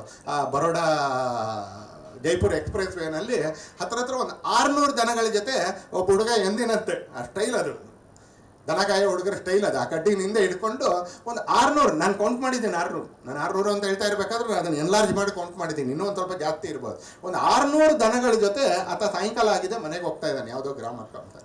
ಜಗತ್ತಿನಲ್ಲಿ ಹೇಳಿ ನೀವು ಇನ್ನು ಯಾವುದಾದ್ರೂ ಒಂದು ಪ್ರಾಣಿ ಜೊತೆ ಒಬ್ಬ ಹುಡುಗ 600 ಪ್ರಾಣಿಗಳ ಜೊತೆ ಹೋಗ್ಬೋದು ಅನ್ನೋ ಅಂತ ಉದಾಹರಣೆ ನಿಮ್ಮ ಹತ್ರ ಇದ್ರೆ ಕೊಡಿ ಅಂತಾನೆ. ಒಂದು ಪ್ರಾಣಿ ಜೊತೆ ಒಬ್ಬ ಸಣ್ಣ ಹುಡುಗ ಸುಮಾರು 12ರಿಂದ 14 ವರ್ಷ ರಾಜಸ್ಥಾನ ಮತ್ತು ಗುಜರಾತ್ಗೆ ಹೋದರೆ ಹಳ್ಳಿಗಳಲ್ಲಿ ನಿಮ್ಗೆ ಈ ದೃಶ್ಯ ಕೊಡುತ್ತೆ. ಗೋ ಸಂವರ್ಧನೆ ಇದೊಂದು ಎಂಡಿಂಗ್ ಪಾಸ್ ಅಲ್ಲ. ಶೈಲೇಶ್ ಒಳ್ಳ ತನಗೆ ಆಗ್ತಾ ಇರ್ತಕ್ಕಂಥ ಕಷ್ಟದ ಕಾರಣಕ್ಕೆ ರೋಷದಿಂದ ಹೇಳಿದ್ರು ಅಂತಲೇ, ಆದರೆ ನಾನು ವಿಶ್ವಾಸದಿಂದ ಹೇಳ್ತೇನೆ, ಗ್ರಾಮಗಳಲ್ಲಿ ಇವತ್ತು ಮತ್ತೆ ಆ ದೃಶ್ಯ ಕಾಣಿಸಕ್ಕೆ ಆರಂಭ ಆಗಿದೆ ಅಂತಲೇ. ದನ ಕಾಯೋದು ಒಂದು ಗೌರವದ ಕೆಲಸ ಆಗ್ತಾ ಇದೆ, ಆರ್ಥಿಕ ವೃತ್ತಿ ಅಲ್ಲ, ಆದರೆ ಒಂದು ಗೌರವದ ಕೆಲಸ ಆಗ್ತಾ ಇದೆ. 600ಕ್ಕಿಂತ ಜಾಸ್ತಿ ದನಗಳನ್ನ ಲೀಡ್ ಮಾಡ್ತಾ ಕುಣ್ಕೊಂಡು ಹಾಡ್ಕೊಂಡು, ಆಮೇಲೆ ಸ್ವಲ್ಪ ಹೊತ್ತಾದ್ಮೇಲೆ ವಿಡಿಯೋನು ಬಂತದು, ಕುಣ್ಕೊಂಡು ಹಾಡ್ಕೊಂಡು ಗುಜರಾತಿಲಿ ಅವ್ನು ಕುಣ್ಕೊಂಡು ಬರ್ತಾ ಇದ್ದಾನೆ, ಅವನಿಂದ ಆ ದನಗಳು ಬರ್ತಾ ಇದೆ. ಒಂದು ನಾಯಿನ ಸಾಕಕ್ಕೆ 7-8 ಜನ ಪ್ರಯತ್ನ ಪಡ್ತಾರೆ. ಅದಕ್ಕೆ ಸ್ನಾನ ಮಾಡಿಸ್ಬೇಕಾದ್ರೆ ಹೇಳಿದ್ರು ಒಂದ್ಸಲಿ ಹನುಮಂತ ಮಳಲಿಯವರು ಅಂತಲೇ, ಏನು ತಪ್ಪಿಲ್ಲ, ಸಾಕಿ ಒಂದ್ಸಲಿ. ಸಾಕ್ತಾ ಇರೋರು ಒಳಗಡೆ ಅಸ್ವಸ್ಥತೆ ನಿರ್ಮಾಣ ಮಾಡ್ಕೊಂಡು ನನ್ನ ಬಗ್ಗೆ ಆಕ್ರೋಶ ಪಡೋಕ್ಕೆ ಅಂತ ಹೋಗಬೇಡಿ. ನಂದು ಅದಕ್ಕೇನೂ ವಿರೋಧ ಇಲ್ಲ ಒಂದ್ಸಲಿ. ಆದರೆ ನಾನು ಹೇಳ್ತಾ ಇರೋ ಭಾಷೆ ಬೇರೆ, ಅಂದರೆ ವಿಷಯ ಬೇರೆ. ಒಂದು ನಾಯಿನ ಸಾಕಕ್ಕೆ 7-8 ಜನ ಪ್ರಯತ್ನ ಪಡ್ತೀವಿ ನಾವು ಒಂದ್ಸಲಿ. ಆದರೆ 600ಕ್ಕಿಂತ ಹೆಚ್ಚು ಗೋವನ್ನ ಒಬ್ಬ ಬಾಲಕ ಸಂಭಾಳಿಸ್ತಾನೆ ಅಂತ ಕೇಳಿದ್ರೆ ಅದು ಬಾಲಕನ ಕರ್ತೃತ್ವ ಅಲ್ಲ ಅಂತಲೇ, ಅದು ಗೋವಿನ ಸ್ವಭಾವ ತೋರಿಸುತ್ತೆ ಅಂತಲೇ, ಅದು ಗೋವಿನ ಸ್ವಭಾವ ತೋರಿಸುತ್ತೆ. ಪೂಜನೀಯ ಸತ್ಸಂಘಚಾಲಕರು ಹೇಳಿದ್ರು ಒಂದು ಬೌದ್ಧಿಕ್ನಲ್ಲಿ 2-2.5 ವರ್ಷದ ಕೆಳಗೆ ಒಂದ್ಸಲಿ, ಯಾರು ಆಗಾಗ ಅಥವಾ ನಿತ್ಯ ಗೋ ಸೇವೆ ಮಾಡ್ತಾರೋ ಅವರು ಹಿಂಸಾಪರ ಮನುಷ್ಯ ಆಗಕ್ಕೆ ಸಾಧ್ಯವೇ ಇಲ್ಲ ಅಂತ ಹೇಳಿದ್ರು ಅಂತ. ಒಂದು ಐಡಿಯಲ್ ವಾಕ್ಯ ಒಂದ್ಸಲಿ, ನಾನು ಅವತ್ತೇ ನನ್ನ ಪುಸ್ತಕದಲ್ಲಿ ಗುರ್ತಾಕೊಂಡೆ ಒಂದ್ಸಲಿ. ಹೇಗೆ ಯಾರು ತಾಯಿ ಇದೋ ಮನೇಲಿ ಯಾರ್ದಾದ್ರೂ ಸೇವೆ ಮಾಡ್ತಾರೋ ಅವ್ರು ಹೊರಗಡೆ ಹೋಗಿ ಹಿಂಸೆ ಮಾಡೋಕ್ಕೆ ಸಾಧ್ಯ ಇಲ್ವೋ, ಹಾಗೆ ಯಾರು ಮನೇಲಿ ಗೋ ಸೇವೆ ಮಾಡ್ತಾರೆ ಆಗಾಗ ಅಥವಾ ದಿನತ್ಯ ಮಾಡ್ತಾರೋ ಅವರು ಹೊರಗಡೆ ಹೋಗಿ ಹಿಂಸೆ ಮಾಡೋಕ್ಕೆ ಸಾಧ್ಯನೇ ಇಲ್ಲ ಅಂತ. ಇವತ್ತು ಒಂದು ಭಾಳ ದೊಡ್ಡ ಸಮುದಾಯ ಬಕ್ರದ ಆಚರಿಸ್ತಾ ಇರ್ತಕ್ಕಂಥವ್ರಿಗೆ ನಾವು ಗೋ ಸೇವೆಗೆ ಹಚ್ಚಬೇಕಾಗಿರ್ತಕ್ಕಂಥ ಕಾಲ ಕೂಡ ನಿಧಾನಕ್ಕೆ ಬರ್ತಾ ಇದೆ. ಕೊಪ್ಪಳದಲ್ಲಿ ಆ ಥರದ ಉದಾಹರಣೆಗಳು ಸಿಗಕ್ಕೆ ಆರಂಭ ಆಗಿದೆ ಅಂತಾರೆ. ಹೀಗೆ ನಮ್ಮನ್ನು ನಾವು ಒಬ್ಬ ಉತ್ತಮ ಮನುಷ್ಯ ಮಾಡ್ಕೊಳ್ಳೋಕ್ಕೂ ಕೂಡ ಗೋ ಸಂವರ್ಧನೆ, ಗೋಸೇವೆಯಿಂದ ಗೋ ಸಂವರ್ಧನೆಗೆ ಹೋಗ್ಬೇಕು ಹೇಳ್ತೀನಿ ನಾನು. ಇದಕ್ಕೆ ಯಾರ್ದಾದ್ರೂ ಭಿನ್ನ ಮತ ಇದ್ದರೆ ನಾನು ಆ ಭಿನ್ನ ಮತವನ್ನು ಪ್ರಜಾಪ್ರಭುತ್ವದ ಕಾರಣಕ್ಕೆ ಸ್ವೀಕರಿಸ್ತೀನಿ ಅಂತಲೇ. ಆದರೆ ಸ್ಪಷ್ಟವಾಗಿರ್ತಕ್ಕಂಥ ನಿಲುವು ಹೇಳ್ತೀನಿ ನಾನು. ಯಾವುದೋ ಒಂದು ಹಂತದಲ್ಲಿ ಗೋ ಸಂರಕ್ಷಣೆ ಅದು ಗೋಸೇವೆಯಿಂದ, ಗೋ ಸಂರಕ್ಷಣೆಯಿಂದ ಅದು ಗೋ ಸಂವರ್ಧನೆಗೆ ಹೋಗ್ಬೇಕು. ತುಂಬ ದಿನ ಸೇವೆ ಮಾಡ್ತಾ ಇರೋಕ್ಕಾಗಲ್ಲ, ತುಂಬ ದಿನ ಮಾಡ್ತಾ ಇರೋಕ್ಕಾಗೋದಿಲ್ಲ ಅಂತಲೇ. ಪುಣ್ಯಕ್ಕೋಸ್ಕರನೇ ಮಾಡ್ತಾ ಇರೋಕ್ಕಾಗಲ್ಲ, ಬದುಕು ನಡಿಬೇಕಾಗತ್ತ ಅಂತಲೇ. ಹಾಗೆ ಆ ಸಂವರ್ಧನೆಯ ಕೆಲಸ ಮಾಡ್ತಾ ಇರ್ತಕ್ಕಂಥವ್ರಿಗೆ ನಮ್ಮೆಲ್ಲರದ್ದು ವ್ಯಾವಹಾರಿಕ ಸಹಕಾರ ಸಿಗುತ್ತಾ ಅನ್ನೋದು ಒಂದು ಪ್ರಶ್ನೆ ಅಂತದೆ. ಒಂದು ಬೈಲ್ ಅಪ್ಲಿಕೇಶನ್ಗೆ ಏನು ಕೊಡೋದು ಪುನೀತ್? ಏನೋ ಕೊಡಬೇಕಲ್ಲ, ಆಸ್ತಿ ಪತ್ರನೇ ಶ್ಯೂರಿಟಿ. ಒಂದು ಬೈಲ್ ಅಪ್ಲಿಕೇಶನ್ಗೆ ಶ್ಯೂರಿಟಿ ಕೊಡೋಕ್ಕೆ 5-6 ಫೋನ್ ಮಾಡಬೇಕಾಗುತ್ತೆ ಒಂದ್ಸಲಿ. ಏನೂ ಅಪಾಯ ಇಲ್ಲ, ಏನೂ ಅಪಾಯ ಇಲ್ಲ ಅಂದರೆ ಒಂದು ಶ್ಯೂರಿಟಿ ಕೊಡಬೇಕಾಗತ್ತೆ ಅಷ್ಟೇ. ನಾನು ಹೇಳ್ತೀನಿ ಏನೂ ಅಪಾಯ ಇಲ್ಲ ಅಂತ ಹೇಳಿದ್ರೆ ನನಗೆ ಕೊಡೋಕ್ಕಾಗಲ್ಲ, ಸಂಪಾದನೆ ಮಾಡ್ತಾ ಇಲ್ಲ, ದೌರ್ಭಾಗ್ಯದಿಂದ ಹೇಳ್ತೀನಿ ನಾನು. ಏನೂ ಅಪಾಯ ಇಲ್ಲ ಅಂತ. ನನಗೂ ಒಂದು ಸಂಪಾದನೆ ಇದ್ದಿದ್ರೆ ನಾನು 100 ಜನರಿಗೆ ಶ್ಯೂರಿಟಿ ಕೊಡ್ತಿದ್ದೆ, 100 ಜನರಿಗೆ ಶ್ಯೂರಿಟಿ ಕೊಡ್ತಿದ್ದೀನಿ. ಆದರೆ ಕನ್ವಿನ್ಸ್ ಮಾಡಬೇಕಾಗತ್ತೆ ಒಂದ್ಸಲ. ಆ ಗೋ ಸಂರಕ್ಷಕರಿಗೆ ಶ್ಯೂರಿಟಿ ಕೊಡೋದ್ರಿಂದ ಹಿಡಿದು ಏನು, ಯಾಕಂದ್ರೆ ಅವ್ರು ಕಳ್ಳರಲ್ಲ, ಅವ್ರು ಓಡೋಗೋದಿಲ್ಲ. ಅವ್ರು ಗೋ ಸಂರಕ್ಷಕರು ನಮಗಿಂತ ಮುಂಚೆ ಜೈಲಿಗೆ ಹೋಗೋಕ್ಕೆ, ಕಸ್ಟಡಿಗೆ ಹೋಗೋಕ್ಕೆ ಸಿದ್ಧ ಇರ್ತಾರೆ ಅವರು. ಅವ್ರು ಜೈಲಿಗೆ ಹೋಗ್ದಿದ್ರೆ, ಕಸ್ಟಡಿಗೆ ಹೋಗ್ದಿದ್ರೆ ಮಾತ್ರ ನಿಮಗೆ ಸಮಸ್ಯೆ. ನಮ್ಮ ಅಣ್ಣ ತಮ್ಮನಿಗೆ ನಾವು ಸಾಲಕ್ಕೆ ಅಪ್ಲಿಕೇಶನ್ಗೆ ಶ್ಯೂರಿಟಿ ಹಾಕಿದ್ದಾಗ ಮುಳುಗಿಸೋಗಿದ್ದಾರೆ. ಆದರೆ ಗೋ ಸೇವಕರು ಯಾರು ಮುಳುಗಿಸೋಗಲ್ಲ, ಅವ್ರು ಮೊದಲು ಜೈಲಿಗೆ ಹೋಗಕ್ಕೆ ತಯಾರಿರ್ತಾರೆ. ನಮ್ಮ ಸಹಕಾರ ಹೇಗೆ ಅಂತ ಕೇಳಿದ್ರೆ ಗೋ ಸಂರಕ್ಷಕರಿಗೆ ಶ್ಯೂರಿಟಿ ಆಗ್ತೀವ ಅಂತಾರೆ. ಹಾಗೆ ನಮ್ಮ ಒಳ್ಳೆ ದಿನಗಳಲ್ಲಿ ಗೋ ಸೇವೆಯನ್ನು ನಾವು ನೆನಪು ಮಾಡ್ಕೊಳ್ತೀವ ಅಂದ್ಸಲೆ. ನಮ್ಮ ಮತ್ತೆ ಹೇಳ್ತೀನಿ, ಆಶೀರ್ವಾದಕ್ಕೆ ಬೆಲೆ ಇದೆ ಅಂದ್ಸಲೆ. ಆಶೀರ್ವಾದಕ್ಕೆ ಬೆಲೆ ಇಲ್ಲ ಅಂತ ನಾನು ಹೇಳೋದಿಲ್ಲ, ಆಶೀರ್ವಾದಕ್ಕೆ ಬೆಲೆ ಇದೆ. ಆದರೆ ಆಶೀರ್ವಾದದಿಂದಲೇ ಜೀವನ ನಡೆಯೋದಿಲ್ಲ ಅಂತ ಯಾರೋ ಒಬ್ರು ಕೈ ಹಿಡಿಯೋರು ಕೂಡ ಬೇಕಾಗ್ತಾರೆ ಒಂದ್ಸಲ. ಆ ಥರ ಈ ಉತ್ತಮ ಕೆಲಸಕ್ಕೆ ನಾವು ಸಹಕಾರಿ ಆಗ್ಬೋದಾ ಅನ್ನೋದನ್ನು ಕೂಡ ಇಲ್ಲಿ ಕೂತ್ಕೊಂಡಿರ್ತಕ್ಕಂಥವ್ರು ಒಂದು ಚಳವಳಿಯ ಮುಖಾಂತರ ಹೊರಗಡೆ ನಾವೆಲ್ಲರೂ ಕೂಡ ಯೋಚನೆ ಮಾಡಬೇಕಾಗಿರ್ತಕ್ಕಂಥ ಅವಶ್ಯಕತೆ ಇದೆ. ಆ ಗೋ ಸಂರಕ್ಷಕರಿಗೆ, ಗೋ ಸೇವಕರಿಗೆ ನಾವು ಸಹಕಾರಿಗಳಾಗೋದ್ರ ಜೊತೆಗೆ, ಆಗಲೇ ಹೇಳಿದ್ರು ಒಂದ್ಸಲಿ ಹನುಮಂತರಾವ್ ಮಳಲಿಯವರು, ನಾವು ಬಂದರೆ ಅಲ್ಲಿ ಗೋ ಸೇವೆ ಮಾಡಿ 200 ರೂಪಾಯಿ ದಕ್ಷಿಣೆನೂ ಹಾಕಿ ವಾಪಸ್ ಬರ್ಬೋದು ಅಂತೇಳಿ. ಆರ್ಗ್ಯಾನಿಕ್ ಮಂಡ್ಯದವರು ಮಂಡ್ಯದಲ್ಲಿ ಮಾಡ್ತಾರೆ, ತಿಪ್ಟೂರಿನಲ್ಲಿ ಒಬ್ಬರು ದಂಪತಿಗಳು ಮಾಡ್ತಾ ಇದ್ದಾರೆ, ಕೊಪ್ಪದಲ್ಲಿ ಒಂದು ದಂಪತಿಗಳು ಮಾಡ್ತಾ ಇದ್ದಾರೆ. ನೀವು ಹೋಗ್ಬೋದು, 1 ದಿನ 2 ದಿನ ಸ್ವಲ್ಪ ಮಟ್ಟಿಗೆ ಶುಲ್ಕ ಕೊಟ್ಟು ಅಲ್ಲಿ ಕಳೀಬೋದು, ಮಣ್ಣಿನ ಜೊತೆಗಿರ್ಬೋದು, ಮಣ್ಣಿನ ಅನೇಕ ಸಂಗತಿಗಳನ್ನ ತಿಳ್ಕೊಳ್ಬೋದು ಅನ್ನೋವಂಥ ವ್ಯವಸ್ಥೆಗಳು ಇವತ್ತು ನಿಧಾನಕ್ಕೆ ಬರ್ತಾ ಇದೆ ಅಂತ. ನಿಧಾನಕ್ಕೆ ಕೆಲವರಾದರೂ ಶೈಲೇಶ್ ಆರಾಮ ಮಾಡಿದ್ದಾರೆ, ಮಧು ಆರಾಮ ಮಾಡಿದ್ದಾರೆ, ಪುನೀತ್ ಆರಾಮ ಮಾಡಿದ್ದಾರೆ, ಕೃಷ್ಣ ಆರಾಮ ಮಾಡಿದ್ದಾರೆ, ಗಂಗಾಧರ್ ಆರಾಮ ಮಾಡಿದ್ದಾರೆ. ಈ ಥರ ಯೋಚನೆ ಮಾಡ್ತಾ ಮಾಡ್ತಾ ಮಾಡ್ತಾ ನಾನು ಕೂಡ ನಿಧಾನಕ್ಕೆ ನದಿಗೆ ಹೊಳಲಿನ ದಿಕ್ಕಿಗೆ ಸಾಗುವುದಾದರೆ ಕೊಳೆತೊಂದು ಕಸಕಡ್ಡಿ ಸಾಕು ಅನ್ನುವಂಥ ವಾಕ್ಯ ನೆನಪು ಮಾಡಿಕೊಂಡು ಒಂದು ಸ್ವಲ್ಪ ದಿನದಲ್ಲಿ ಒಂದು 10 ನಿಮಿಷ ಹೋಗೋಣ ಕೊಳೆತ ಕಳೆಕಡ್ಡಿಗಳ ಥರ ಪ್ರವಾಹದ ಜೊತೆಗೆ. ಆದರೆ ಒಂದು ಅರ್ಧ ಗಂಟೆ ಒಂದು ಸ್ವಲ್ಪ ಎದುರಿಗೆ ಈಜಿಕೆ ಶುರು ಮಾಡಿದ್ರೆ ನಾನು ಅಂದ್ಕೊಳ್ತೀನಿ ಇದೊಂದು ಇನ್ನಷ್ಟು ದೊಡ್ಡ ಆಂದೋಲನ ಆಗುತ್ತೆ. ನಾನು ಭರವಸೆಯಿಂದ ಹೇಳ್ತೀನಿ, ನಾನು ಓಡಾಡ್ತಾ ಇರೋದ್ರಿಂದಾಗಿ, ನೋಡ್ತಾ ಇರೋದ್ರಿಂದಾಗಿ ನಾನು ಭರವಸೆಯಿಂದ ಹೇಳ್ತಾ ಇದ್ದೀನಿ. ಇದೇನು ಇವತ್ತು ಕನಿಕರದಿಂದ ನಾವು ಸಹಕಾರ ಕೊಡಬೇಕು ಅಂತೇನಿಲ್ಲ, ಇವತ್ತು ಅಭಿಮಾನದಿಂದ ಸಹಕಾರ ಕೊಡುವಂಥ ಸ್ಥಿತಿಗೆ ಇವತ್ತು ಬಂದಿದೆ ಅಲ್ಲ. ಮೆನಿ ಥಿಂಗ್ಸ್ ಆರ್ ಹ್ಯಾಪನಿಂಗ್ ಅಂತಾರೆ. ನಾನು ಇತ್ತೀಚೆಗೆ ನಾನು ಅದು ಪೂರ್ತಿ ಸತ್ಯ ಅಂತ ನಾನು ಏಕ್ದಮ್ ನಿಮ್ಮ ಎದುರಿಗೆ ಸಾಧಿಸ್ಲಿಕ್ಕೆ ನಾನು ರೆಡಿ ಇಲ್ಲ ಅಂತಾನೆ. ಮೊನ್ನೆ ಪತ್ರಿಕೆಯಲ್ಲಿ ಬಂತು, ಅದಾದಮೇಲೆ ನಾನು ಇಂಟರ್ನೆಟ್ ನೋಡಿದಾಗ ಇಂಟರ್ನೆಟ್ನಲ್ಲಿ ಆ ವಿವರ ಮತ್ತೆ ಸಿಕ್ತು. ಸತ್ಯ ಇರ್ಬೋದು ಅಂತ ಹೇಳ್ತಾ ಇದ್ದೀನಿ, ಮತ್ತು ನಾನು ಸತ್ಯ ಅಂತ ನಾನು ನಿಮ್ಗೆ ಹೇಳ್ತಾ ಇಲ್ಲ. ಪತ್ರಿಕೆಯಲ್ಲಿ ಬಂದಿದ್ದರಿಂದ 1942ನೇ ಇಸ್ವಿಯಲ್ಲಿ ಭಾವನಗರದ ರಾಜ ಬ್ರೆಜಿಲ್ಗೆ ಒಂದು ಗೀರ್ ಎತ್ತನ್ನ ಆತ ದಾನ ಕೊಡ್ತಾನೆ ಒಂದ್ಸಲಿ. ಕೃಷ್ಣ ಅಂತ ಅದ್ರ ಹೆಸರು. ಸೆಲ್ಸೋ ಗಾರ್ಸಿಯಾ ಸಿಡ್ ಅಂತಕ್ಕಂಥ ಒಬ್ಬ ದೊಡ್ಡ ಗೋಪಾಲಕನಿಗೆ ಆತ ಕೃಷ್ಣ ಅಂತಕ್ಕಂಥ ಒಂದು ಎತ್ತನ್ನ ಆತ ದಾನ ಕೊಡ್ತಾನೆ ಒಂದ್ಸಲಿ. ಅವತ್ತಿನಿಂದ ಅವ್ರು ಹೇಳ್ತಾರೆ ವೈಟ್ ರೆವಲ್ಯೂಷನ್ ಬ್ರೆಜಿಲ್ನಲ್ಲಿ ಶುರು ಆಯಿತು.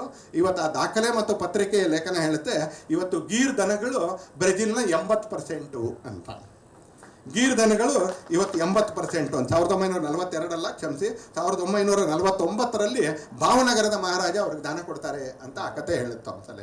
ಅಂದರೆ ಇವತ್ತು ಎಲ್ಲೋ ಸುತ್ಕೊಂಡು ವಾಪಸ್ ಅಲ್ಲಿಗೆ ಬರ್ತಾ ಇದೆ ಅನ್ಸಲೆ. ಯಾಕಂದರೆ ನಾವೆಲ್ಲರೂ ನಂಬಿದ್ದೀವಿ ಹಿಂದೂ ಪದ್ಧತಿಯಲ್ಲಿ, ಹಿಂದೂ ನಂಬಿಕೆಯಲ್ಲಿ ಬದುಕು ಒಂದು ಸರಳ ರೇಖೆ ಅಲ್ಲ, ಬದುಕು ಅದೊಂದು ಸೈಕ್ಲಿಕಲ್, ವೃತ್ತಾಕಾರ. ವಾಪಸ್ ಬಂದೇ ಬರುತ್ತೆ, ಹೋಗಿದ್ದೆಲ್ಲ ಬಂದೇ ಬರುತ್ತೆ. ನಮ್ಮ ಪ್ರಯತ್ನ ಇದ್ದರೆ ಬೇಗ ಬರುತ್ತೆ, ತುಂಬ ದೀರ್ಘಕಾಲ ಉಳ್ಕೊಳ್ಳುತ್ತೆ. ನೆನ್ಪಿಟ್ಕೊಳ್ಳಿ ಅಂತ ನಮ್ಮೆಲ್ಲ ಹಿರಿಯರು ಕಲಿಸಿರೋದು ಅದನ್ನೇ ಒಂದ್ಸಲಿ. ಬಂದೇ ಬರುತ್ತೆ ಒಳ್ಳೇದು ಅನ್ನುವಂಥದ್ದು. ಆದರೆ ನಮ್ದೊಂದು ಪುರುಷಾರ್ಥ ಇದ್ದರೆ, ನಮ್ದೊಂದು ಪ್ರಯತ್ನ ಇದೆ, ಅದು ಬೇಗ ಬರುತ್ತೆ ಮತ್ತು ದೀರ್ಘಕಾಲ ಉಳ್ಕೊಳ್ಳುತ್ತೆ. ಇಲ್ದಿದ್ರೆ ಅದು ಚಕ್ರ ಥರ ಒಂದು ಬಿಂದು ಅಷ್ಟೇ ಬರುತ್ತೆ, ಕೂಡಲೇ ಹೋಗುತ್ತೆ. ಹಾಗೆ ನಾವು ಪ್ರಯತ್ನ ಪಟ್ಟರೆ ಒಂದ್ಸಲಿ ರಾಮನ್ ಥರ, ಕೃಷ್ಣನ್ ಥರ ನಾವು ಪ್ರಯತ್ನ ಪಟ್ಟರೆ, ವಿವೇಕಾನಂದರ ಥರ, ಚಂದ್ರಶೇಖರ್ ಆಜಾದ್ ಥರ ನಾವು ಪ್ರಯತ್ನ ಪಟ್ಟರೆ ಅದು ಬೇಗ ಬರುತ್ತೆ ಮತ್ತು ಸ್ವಲ್ಪ ದೀರ್ಘಕಾಲ ಉಳ್ಕೊಳ್ಳುತ್ತೆ ಒಂದ್ಸಲಿ. ನಮ್ಮದು ನಿಮ್ಮದು ಎಲ್ಲರದ್ದು ಕರ್ತವ್ಯ ಏನು ಅಂತ ಕೇಳಿದ್ರೆ ಅದು ಬೇಗ ಬರಬೇಕು ಮತ್ತು ಸುದೀರ್ಘ ಕಾಲ ಉಳ್ಕೊಳ್ಳುವಂಥ ನಿಟ್ಟಿನಲ್ಲಿ ಮಾಡ್ತಾ ಇರೋವಂಥವ್ರಿಗೆ ಬೆನ್ನೆಲುಬಾಗಿ, ಮಾಡ್ತಾ ಇರ್ತಕ್ಕಂಥವ್ರಿಗೆ ಸಹಕಾರಿಗಳಾಗಿ ನಿಂತ್ಕೊಂಡು ಶ್ರೀಮತಿ ಗೀತಾ ಅಂತವ್ರಿಗೆ ಒಂದು ವಿಶ್ವಾಸ ಕೊಡುವಂಥ ಕೆಲಸ ಮಾಡಬೇಕು. 1008 ಒಂದು 5000 ವಿಡಿಯೋ ಮಾಡ್ತಾ ಇದ್ದರೂ ಕೂಡ ಸಮಾಜ ಜೊತೆಗಿದೆ ಅಂತಕ್ಕಂಥ ವಿಶ್ವಾಸ ಇದೆ ಅವ್ರಿಗೆ. ನಾನು ಕೇಳಿದ್ರಿ, ರಾಮಸ್ವಾಮಿನೇ ಹೇಳಿದ್ರು, ಶೈಲೇಶ್ ಹೇಳಿದ್ದನ್ನೆಲ್ಲ ರಾಮಸ್ವಾಮಿ ಕೂಡ ಹೇಳಿದ್ರು. ಆ ಮಕ್ಕಳು ಕೂಡ ವರ್ಷದ ರಜಾ ಅಂದರೆ ಅಲ್ಲಿಗೆ ಓಡಿ ಬರ್ತಾವೆ ಅಂತ. ಯಾಕಂದರೆ ನಾನು ಸಂಗೀತ ಕಾರ್ಯಕರ್ತ, ನಮಗೆ ಬಿ ಜೆ ಪಿ ಕಾರ್ಯಕರ್ತ ಕೂಡ ಇವತ್ತು ನಮಗಿರೋ ಭಾಳ ದೊಡ್ಡ ಸಮಸ್ಯೆ ಏನಂದರೆ ಸಂಘದ ಕಾರ್ಯಕರ್ತರ ಮಕ್ಕಳು ಶಾಖೆಗೆ ಬರಲ್ಲ, ಬಿ ಜೆ ಪಿ ಕಾರ್ಯಕರ್ತರ ಮಕ್ಕಳು ನಾಯಕರಾಗಕ್ಕೆ ತಯಾರಿದ್ದಾರೆ, ಕಾರ್ಯಕರ್ತರಾಗಲ್ಲ. ಇದು ನಮಗಿರೋ ಸಮಸ್ಯೆ. ಶೈಲೇಶ್ ಒಳ್ಳಂಗೆ ಆ ಸಮಸ್ಯೆ ಇಲ್ಲ. ನಾನು ಮಾಡ್ತಾ ಇದ್ದೀನಿ, ಆದರೆ ನನ್ನ ಮಕ್ಕಳು ಅಮೆರಿಕಕ್ಕೆ ಹೋಗಬೇಕು ಅಂತ ಆ ಆಕಾಂಕ್ಷೆ ನಾನು ತಪ್ಪು ಅಂತ ಹೇಳೋದಿಲ್ಲ ಅಂತಲೇ, ಹೋಗಲಿ ಅಂತಲೇ. ಆದರೆ ಹೋಗುವಷ್ಟು ದಿನ ಅವ್ರಿಗೆ ಶೃಂಗೇರಿ ಕೊಪ್ಪಕ್ಕೆ ಹೋಗಬೇಕು ಅನ್ಸುತ್ತೆ, ಗೋಶಾಲೆಗೆ ಹೋಗಬೇಕು ಅನ್ಸುತ್ತೆ, ಆ ಗೋವುಗಳ ಜೊತೆ ಇರಬೇಕು ಅಂತ ಅನ್ಸುತ್ತೆ ಅಂತಲೇ. ಅಂದರೆ ಇಲ್ಲಿ ನಮ್ಮಲ್ಲಿ ಅನೇಕರಿಗೆ ಕಾಡ್ತಾ ಇರ್ತಕ್ಕಂಥ ಪಾಪ ಪ್ರಜ್ಞೆ ಶೈಲೇಶ್ ಒಳ್ಳೆ ಅವ್ರಿಗೆ ಕಾಣೋದಿಲ್ಲ. ಯಾಕಂದರೆ ಅವ್ರು ಮಾಡ್ತಾ ಇರೋದನ್ನು ಅವ್ರ ಹೆಂಡತಿ ಮಾತ್ರ ಅಲ್ಲ, ಕಟ್ಕೊಂಡಿರೋ ಕಾರಣಕ್ಕೆ ಜನ್ಮ ಕೊಟ್ಟಿರ್ತಕ್ಕಂಥ ಮಕ್ಕಳು ಕೂಡ ಆ ಕೆಲಸವನ್ನು ಒಪ್ಕೊಂಡಿದ್ದಾರೆ ಒಂದ್ಸಲಿ, ಅದನ್ನು ಇಚ್ಛೆಯಿಂದ ಮಾಡ್ತಾ ಇದ್ದಾರೆ. ಈ ಪುಣ್ಯ ಭಾಳ ಕಡಿಮೆ ಜನರಿಗೆ ಸಿಗುತ್ತೆ. ಯಾವುದೋ ಮನೆಯಲ್ಲಿ ಧಾರವಾಡದ ಗರಗ ಗ್ರಾಮದಲ್ಲಿ ಒಂದೇ ಮನೆಯಲ್ಲಿ 7 ಜನ ರಾಮಕೃಷ್ಣ ವಿವೇಕಾನಂದ ಆಶ್ರಮದ ಸನ್ಯಾಸಿಗಳಾಗಿ ಹೊರಟಿದ್ದಾರೆ. ಚಿಕ್ಕಬಳ್ಳಾಪುರ ಜಿಲ್ಲೆಯ ಒಂದು ಗ್ರಾಮದಲ್ಲಿ ಒಂದೇ ಮನೆಯ 5 ಜನ IPS ಆಫೀಸರ್ಗಳಾಗಿದ್ದಾರೆ. ಈ ಥರದ ಪುಣ್ಯ ಕೆಲವು ಕುಟುಂಬಗಳಿಗೆ ಸಿಗ್ತಾವೆ. ಶೈಲೇಶ್ ಅವ್ರ ಕುಟುಂಬಕ್ಕೂ ಆ ಪುಣ್ಯ ಇದೆ. ಯಾಕಂದರೆ ಮನೆಯಲ್ಲಿರ್ತಕ್ಕಂಥವರೆಲ್ಲರೂ ಗೋವನ್ನು ಪ್ರೀತಿಸ್ತಾರೆ, ಮನೆಯಲ್ಲಿರ್ತಕ್ಕಂಥವರೆಲ್ಲರೂ ಗೋವಿನ ಕೆಲಸವನ್ನು ಕೂಡ ಪ್ರೀತಿಸ್ತಾರೆ ಅನ್ಸಲಿ. ಆ ಥರ ನಮ್ಮೆಲ್ಲರ ಕುಟುಂಬಗಳಾಗಲಿ ಅಂತ ಹೇಳ್ತಾ ಅನ್ಸಲಿ ಇವತ್ತಿನ ಈ ಕಾರ್ಯಕ್ರಮಕ್ಕೆ ನೀವು ಬಂದಿರತಕ್ಕಂಥದ್ದೇ ಈ ಕೆಲಸ ಮಾಡುವಂಥವ್ರಿಗೆ ಬಹುದೊಡ್ಡದಾಗಿರ್ತಕ್ಕಂಥ ಶಕ್ತಿ ನಾನು ಅಂದ್ಕೊಳ್ತೀನಿ ಅನ್ಸಲಿ. ನಾವು ದೂರದಿಂದ ನಾನು ಇದೀನಿ ಅಂತ ವಾಟ್ಸಪ್ ಮೆಸೇಜ್ ಕಳಿಸಿದ್ರೆ ತುಂಬ ಸುಲಭ ಅನ್ಸಲಿ. ಅದಕ್ಕೆ ಎಷ್ಟು ಹೊತ್ತು ತಗೊಳುತ್ತೆ, ಅದಕ್ಕೆ ಎಷ್ಟು ಬೆಲೆ ನಿಮಗೂ ಗೊತ್ತು, ನನಗೂ ಕೂಡ ಚೆನ್ನಾಗಿ ಗೊತ್ತು ಅಂತಲೇ. ದಿನ ಬೆಳಿಗ್ಗೆ ಆದರೆ ಫೋನಲ್ಲಿ ಒಂದು 100ರಷ್ಟು ಭಾರತ್ ಮಾತಾ ಕಿ ಜೈ ಬರುತ್ತೆ, ಒಂದು 100 ಗುಡ್ ಮಾರ್ನಿಂಗು ಬರುತ್ತೆ, ಒಂದು 100 ದೇವ್ರ ಫೋಟೋನು ಕಳಿಸ್ತಿರ್ತಾರೆ ಒಂದ್ಸಲಿ. ಅದನ್ನು ಎಷ್ಟು ಬೇಗ ಡಿಲೀಟ್ ಮಾಡ್ತೀನಿ ಅಂತ ನನಗೂ ಕೂಡ ಚೆನ್ನಾಗಿ ಗೊತ್ತು. ಆದರೆ ಒಂದು ಫೋನ್ ಮಾಡಿ ಗುಡ್ ಮಾರ್ನಿಂಗ್ ಅಂತ ಹೇಳಿದ್ರೆ, ಶುಭಮ್ ಅಂತ ಹೇಳಿದ್ರೆ, ಇಂಥ ಕಾರ್ಯಕ್ರಮಕ್ಕೆ ಬಂದು ನಾವು ಇದ್ದೀವಿ ಅಂತಕ್ಕಂಥ ಧೈರ್ಯ ಕೊಟ್ಟರೆ ಅದೊಂದು ಅಪಾರವಾಗಿರ್ತಕ್ಕಂಥ ಶಕ್ತಿ ಇದೆ ಒಂದ್ಸಲಿ. ಆ ಶಕ್ತಿನ ನೀವು ಇವತ್ತು ಗೋಪ್ರೇಮಿಗಳಿಗೆ, ಗೋಸೇವಕರಿಗೆ, ಗೋ ಸಂರಕ್ಷಕರಿಗೆ ಕೊಟ್ಟಿದ್ದೀರಿ. ಹಾಗಾಗಿ ಮಾಡ್ತಾ ಇರೋರ ಜೊತೆಗೆ ನಿಮಗೂ ಕೂಡ ಧನ್ಯವಾದಗಳನ್ನ ಸಮರ್ಪಿಸ್ತಾ ನನ್ನ ಮಾತನ್ನು ನಾನು ಮುಕ್ತಾಯ.